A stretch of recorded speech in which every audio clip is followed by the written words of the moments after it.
I have another artist's hot take. Ugh, y'all. My hot take today is that your art is not hard to sell. You just might not know who your collectors are. And this is so normal. This is so normal because, okay, picture this with me. Picture an art collector, okay? Just imagine them. They are probably walking through a very nice gallery. They're probably wearing a really classy outfit. Maybe they have some really nice glasses on. In my mind, they are 55 to 65 years old. They have a Mercedes. They have a couple of houses. They have kids that have grown and gone, and now they're buying art for fun, right? That is the most stereotypical version of an art collector I can imagine, at least in my mind. And that doesn't look anything like my buyers. So, who are your collectors? Who is your collector? When you can imagine this person, when you can get to know this person, when you can begin to empathize with this person, then selling your art becomes a whole lot easier.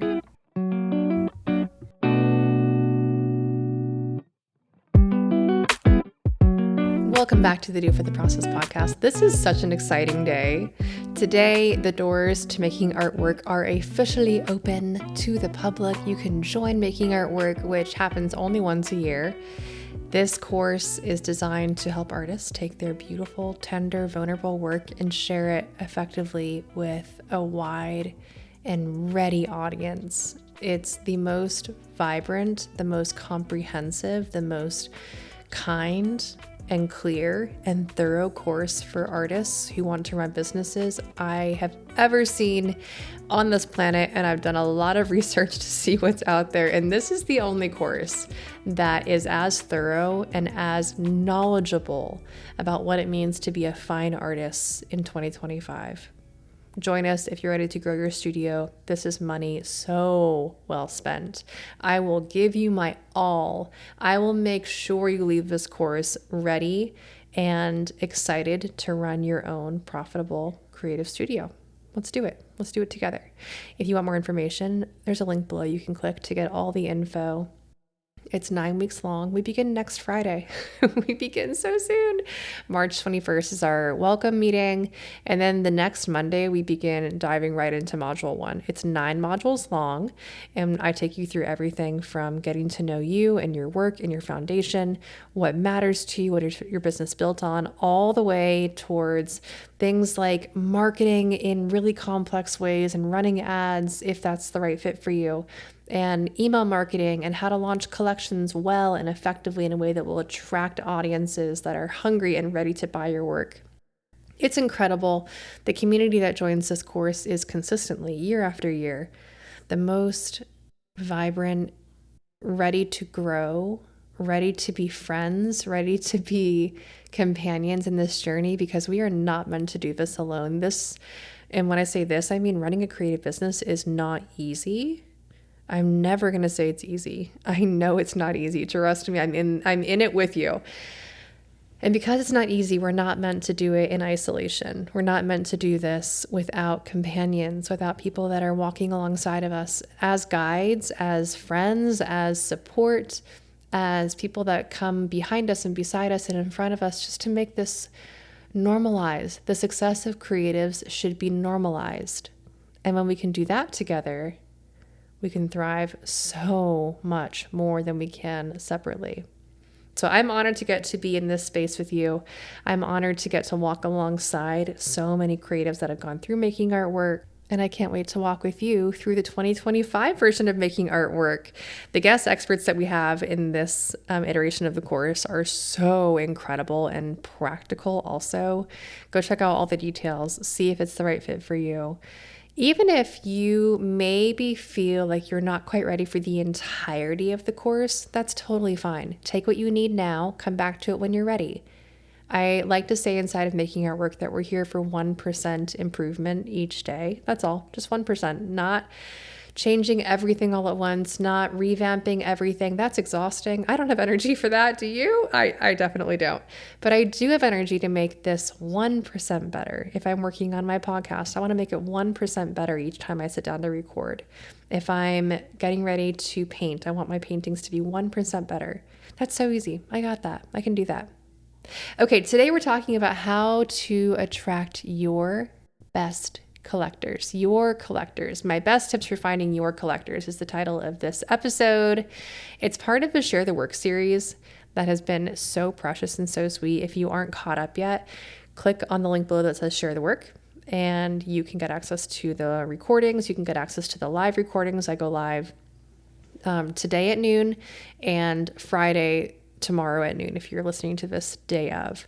And then you can watch the replays thereafter. But it's a really, really sweet time full of vibrant creatives that are just ready to share their work, ready to grow their businesses. And I think that is you. So join us. Okay, but today let's talk about finding your collectors. And when I say collectors, I mean customers, buyers, students, clients, whatever you need for your business to run effectively, to be vibrant and thriving. That's what we're here for. This is admittedly one of the most overwhelming parts, the most confusing parts of running a business, because this is the one part that you don't have full control over. You can create good work, you have full control over that. You can market that work, you have full control over that. But when someone else has to interact with you, you don't control them. You're not in charge of them. I wish you were. I wish I was. But no, that is an autonomous, beautiful human doing their own beautiful thing. All we're trying to do in this space is what we can control, which is share our work in a way that will attract the right people. And when I say right people, please know that I mean your unique buyers, which are different from mine, different from the next person, different from our peers. We all have a unique set of offerings, whether it's individual paintings that just have a unique approach to them, or a different aesthetic, or a different size, or price point, or colors, or like whatever your creative work is, it has something unique about it, and that's going to attract a different person, which is wonderful. We don't want to be overly consumeristic. We don't want to be tapped out energetically. We can't create everything for everybody. No one here is trying to do that. So with that in mind, who are your unique buyers, collectors? First of all, I'm going to say this again. I said this in the last episode, but art is not hard to sell. It's not. It's just not. I know you often hear the opposite. You hear that it's really, really hard to sell your work, that it's really hard to be an artist, but I'm just going to tell you straight up that it is not hard to sell art. Now, before you roll your eyes and feel overwhelmed, let's talk about it. Let's get into the details. Art is something that we usually buy when our basic needs are met. Not always. I have maybe bought a painting when I should have bought gas or food.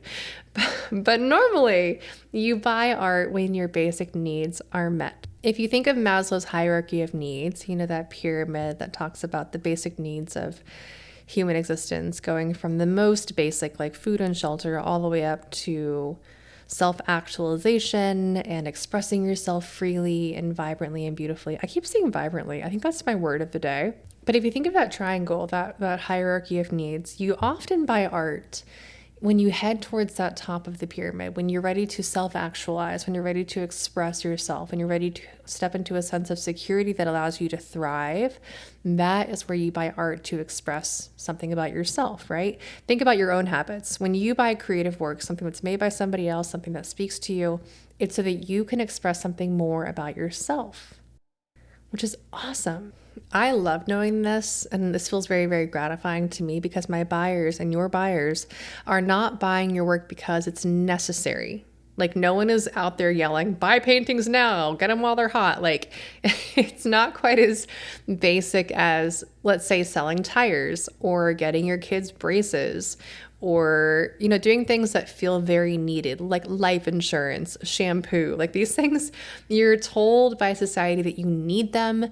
You might feel like you really do need them, like shampoo, deodorant, etc. But even things like a couch or a lamp have a usability that makes that purchase feel a little bit more logical, a little bit more like, yeah, of course, I'm going to buy this couch. Even though those kinds of purchases have some aesthetic built into them, you buy things that might fit your your home design, etc. Buying art speaks to the soul itself. And when I say art, I mean anything expressive, creative, unique, expressing an emotion, poetry, music, anything that kind of fits in that realm, right? It is chosen. It is not required. Now you can have social constructs and things like that. Obviously when you walk into someone's home and they have no art, that's kind of weird. That's a little weird. That's a little creepy. So there is some social construct around like people want to fill their home with things that are beautiful and wonderful. And we love that as artists. Like the more you can make this a social norm to buy original work, to invest in music, to watch movie, like these things like add layers to our lives that we want to encourage, obviously. But it's powerful to understand that your buyers are not coming to you because they need something from you. They're coming to you because they want something from you. The things that we create are deeply needed, but not for basic survival. They're needed for the soul and the spirit of the buyer. And I think that is so cool. It's genuinely so like, I love selling in that space. I love it. We are relating, we are connecting, we are sharing our emotion and our perspective and our aesthetic vision with someone who also values what you're sharing. So art creates the safety of community.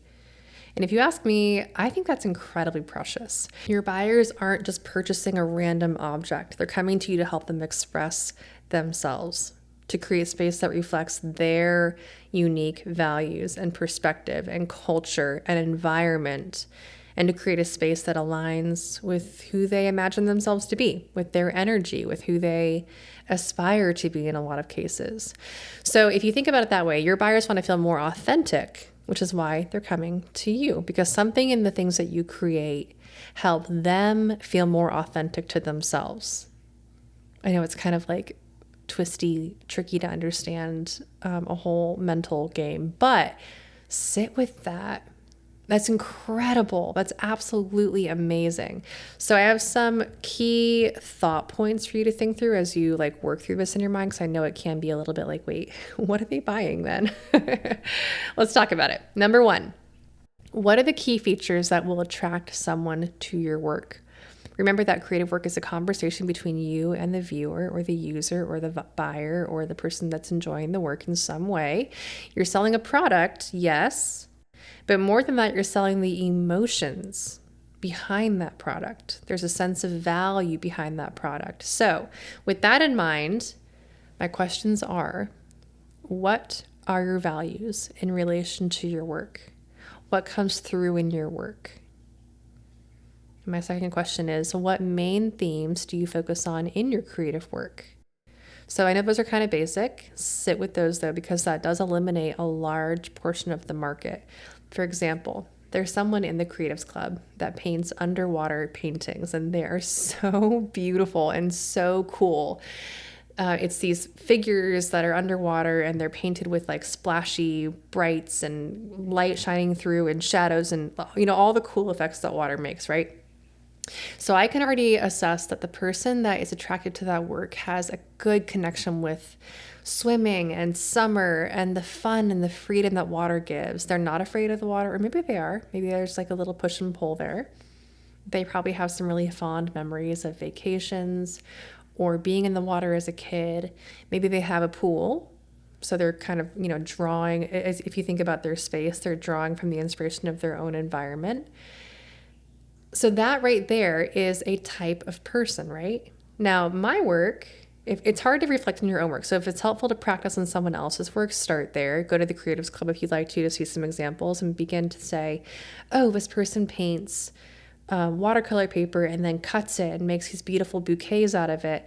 That attracts a person that might love gardening, might love having fond memories with their grandmother in the garden, or arranging flowers, or they just love the aesthetics of this textural, so what I'm saying is start with someone else's work if that's helpful, and then move to your own work. Okay, because we're trying to get a really well-rounded picture of what your work is and who it speaks to, let's take this a little bit deeper. The second thing to think through is what makes your work unique. and it has some like follow-up questions for you. Is it interesting, thoughtful, or unique in some way? How does it improve the buyer's life? Don't get too heavy here. Again, we are not trying to compete with the tire salesman or the braces or the shampoo. We're here to improve the lives of our buyers in really, really deep, emotional, soulful ways. We love this. Is it aesthetically pleasing? Yes or no? It doesn't have to be. There's a lot of work in museums that is not aesthetically pleasing on purpose. Does it have a clear voice? What is it trying to say? Is it coming through? What are you trying to say? And is that coming through? Okay. Our next thought discussion is, how are you elevating the work? This gets really practical. So if you're like, Emily, I need more like practical steps, I got you. Let's go. This is a phrase you're going to hear me say so often inside of baking artwork, and get used to it now. How are you elevating the work? And when I say elevating the work, I mean, remember that you are the only one in charge of making your work valuable. You are the only one in charge until Sotheby's steps in and has an auction of your work and, really inflates the price for you. Most of us aren't going to have that experience. Most of us are going to sit in the seat of the one holding the value of our work in our hands. I mixed a lot of metaphors there, but you get what I mean. We're the one in charge of bringing value to our work. So, as the one in charge of bringing value to your work, think about how you're elevating that work. Are you giving it the value that it deserves? Starting in the studio, let's start with how good your work is. Again, we talked about this in the last episode, creating work that will sell. I didn't go through all the questions that are in the workbook that I linked in that episode, but get that workbook. It's really, really helpful. Are you elevating the work in the form of photography? The copy that you use to describe the work, copy just means the words that you use, by the way. The presentation of the work. If you're at an in-person event, is the work framed beautifully? Is it shown beautifully? Is it displayed beautifully? But since most of us are selling our work online, or at least sharing a large portion of our work online, even if you do in-person shows and events, etc., is the work coming through clearly and beautifully in the online spaces that you're sharing it? And we'll talk so much more about this inside of making artwork, web design in particular, sales pages, having listings that sell your work effectively on your behalf, SEO. We really, really get into how to show your work effectively on your website, social media, Pinterest, across the board. So if you're like, I need a lot of info here, enjoy making artwork, please, please, please. Our next thought process is, who is your ideal buyer? Now, I know we talked about this a little bit, figuring out how your work resonates with you, figuring out what it says, how it's different than other artwork around you or pieces of creative work that are similar to yours. Who is your buyer? Not everyone is going to resonate with your work, and we do not need them to. We are not here for the masses. And even more than that, not everyone will have capacity to consider your work in the moment that you share it. We know this. We're busy. You probably have some empathy when it comes to that idea. Sometimes you see something online or in person, you just kind of walk on by it or you scroll past it because in that moment you don't have capacity to consider your work. Now, that doesn't mean that I am not the right buyer for that product. Doesn't mean that your buyers are just scrolling past and then they're gone forever. No, you're still in their sphere of attention. You're still in their, in their peripheral vision in some way. So it's very, very good to be there. But remember that your buyers are going to show up as you ask them to, as you are consistent in that process. So one of the modules inside of Making Artwork is about launching collections or offering those higher ticket offers, whether it's a lot of pieces of work, or maybe you just published a book and you want to sell 1,000 copies of that book. Or maybe you are offering a retreat and you want to sell 10 spots at that retreat, but it's a higher ticket price. We talk about how to sell those more luxurious purchases, or how to sell a mass of a smaller ticket price item, because it's not easy, but there are ways to do it that make it easy. So let's do that. But all of this becomes so much easier when you're inside of the mind of your ideal buyer. Remember that you are creating beautiful, soulful things that people want. They want your work.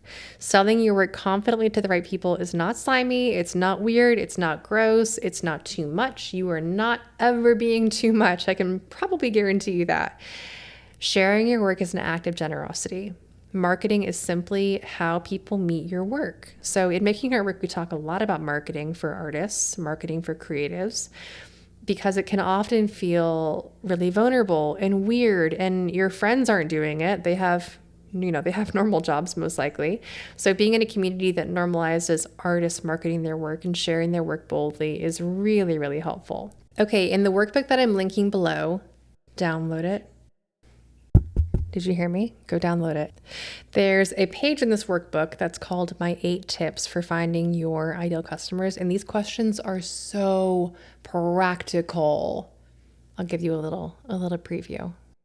Just one little preview. Let's see here.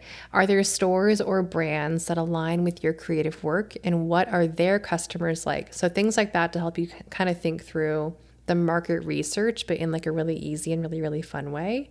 And we go much deeper on this in module 2 of Making Art Work.